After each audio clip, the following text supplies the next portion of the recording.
Theological College has a very strong formation program based upon the Sulpician tradition, the traditions of the Society of Saint-Sulpice, that goes all the way back into the 17th century when our community was founded by Jean-Jacques Ollier in Paris. And one of the hallmarks of the Sulpician approach to formation is attention to human formation,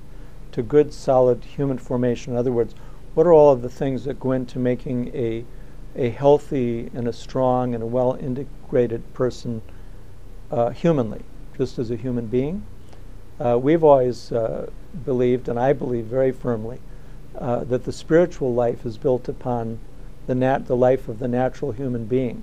who is trying to be spiritual, and I think there are scriptural foundations for that, especially in St. Paul's letter to the Romans. And so my first priority would be simply to continue this strong program of formation in all four areas that we recognize today of human formation, spiritual formation, intellectual formation, and pastoral formation, but with a particular emphasis upon human formation so we can help people to be healthy, strong human beings. Before I was appointed rector of Theological College, I was on the faculty of the School of Canon Law at the Catholic University of America, engaged in teaching, but also to a very large extent in scholarship of the law. And the insight I would say that I gained as a legal scholar is that people often think of the law as a set of rules that have to be followed,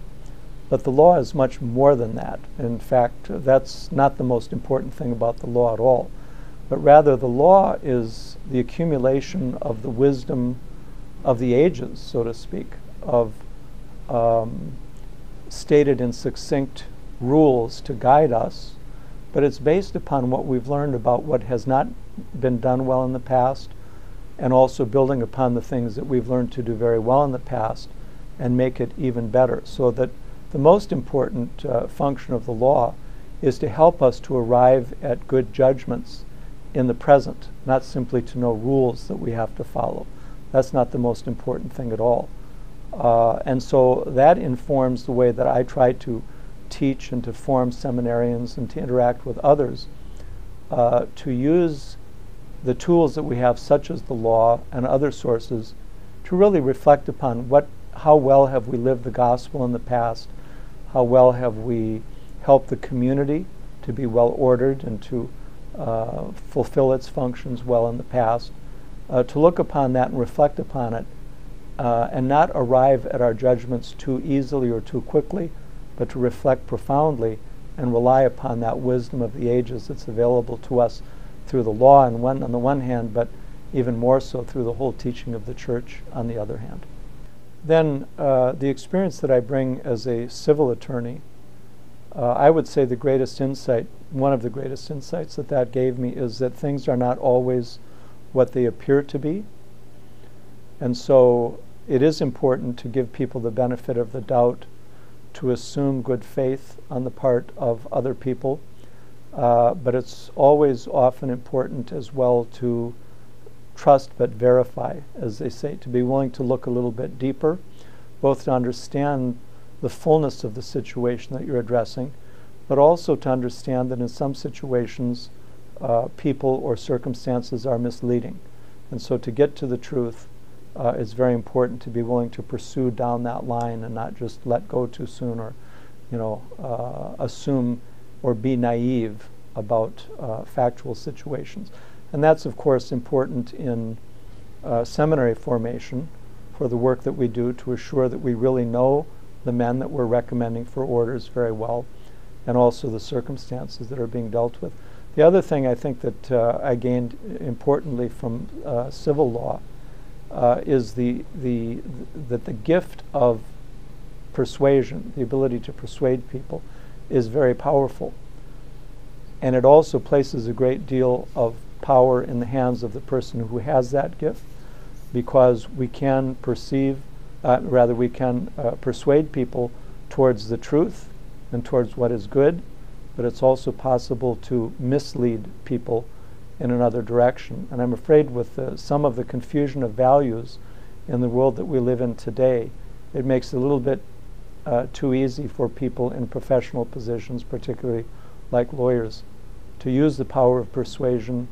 in a way that misleads without even realizing it, or that leads not towards the good or the truth, but in another direction. And it makes it a little bit too easy to rationalize or justify that. So that also is important, to try to make people, our seminarians, whoever we deal with, accountable and dedicated to truly speaking the truth, rather than just too easily saying what sounds good or what direction we'd like to go in. Actually, when it comes right down to it, I don't think teaching is all that hard, even though it involves a lot of hard work. However, learning how to teach is the hard part,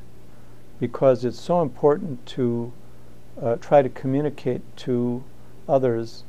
in a way that they understand. So I may be able to communicate brilliantly,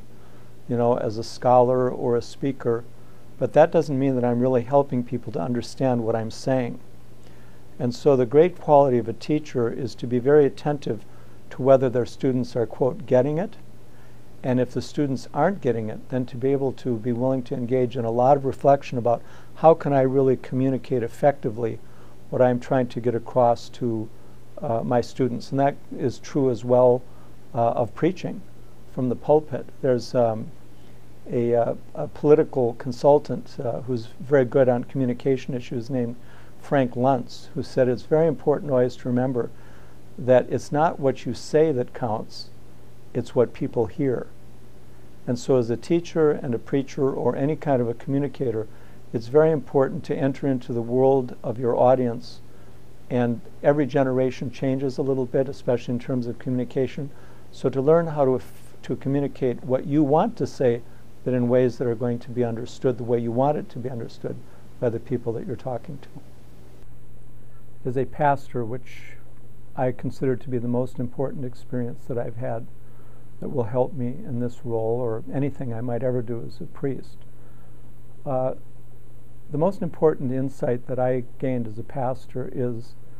that the most important problem that the person in front of you has at any given moment is the most important problem that they have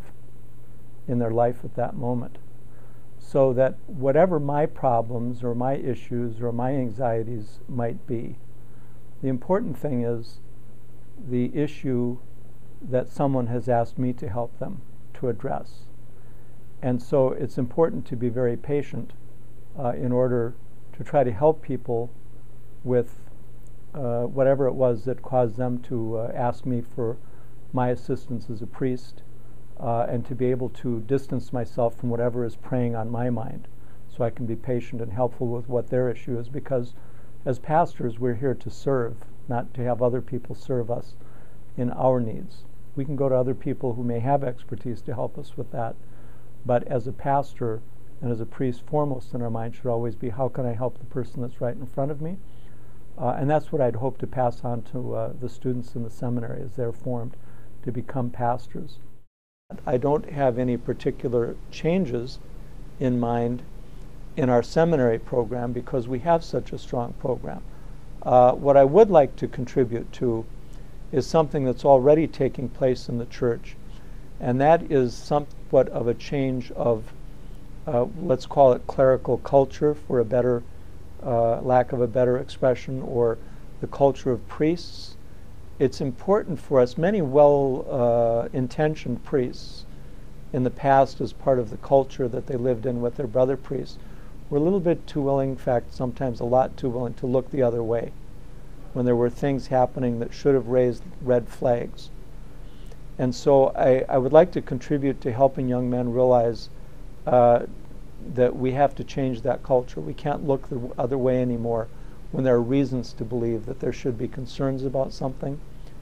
And one of the ways that I'm trying to approach that is, in my first year of Rector's conferences, I'm focusing on what I call priestly virtues. I'm not saying I know what all the priestly virtues are, but I'm just selecting 7 virtues that I think are important for a priest to try to revive a sense that there's nothing wrong with trying to grow into becoming a well-integrated, virtuous person. The virtues help us to understand not only how to have a good life ourselves, but also how to interact in a society of priests in a way that calls one another to accountability and really calls forth the best of all of us, rather than sort of maybe looking the other way and, I hate to use the term, but covering up the worst in some of us. We just can't. It's a cultural question. Culture is much stronger than rules. The aftermath of the sexual abuse crisis has relied upon a lot of external controls now that we're subjected to. But in the end, that never works very well. What works in the end is when we have the internal controls, when we have the integrated personality and culture and character